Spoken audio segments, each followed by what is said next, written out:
Bugungi videomizda Gentra va Cobalt avtomobillariga qo'yiladigan 1.5 dvigatelini yig'uv sexidamiz va bugungi mavzuyimiz 1.5 dvigatellariga толкатель подбор protsessini ketma-ketlikdan sizga yoritib beramiz.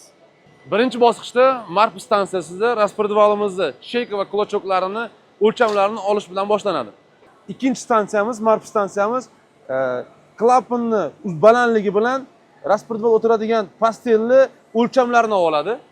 Ikkala bosqichdagi ma'lumotlar yig'ilgandan keyin rasportval va golovkani o'rtasidagi oraliq masofa aniq bo'lgandan keyin har bir pastel uchun servisdagi nomi stakan bo'lgan lifter, ya'ni толкательli razmeri ma'lum bo'lgandan keyin operator avtomatik ravishda ko'rsatilgan толкательlarni yig'ishni boshlaydi. Bunaqa толкательlarni soni 40 ta bo'ladi, ya'ni 40 ta razmer bo'ladi. толкательlarimiz to'g'ri yig'ilganiga ishonch hosil qilish uchun bizda maxsus moslama bor. Endi buni joylashtirsak ham bo'ladi.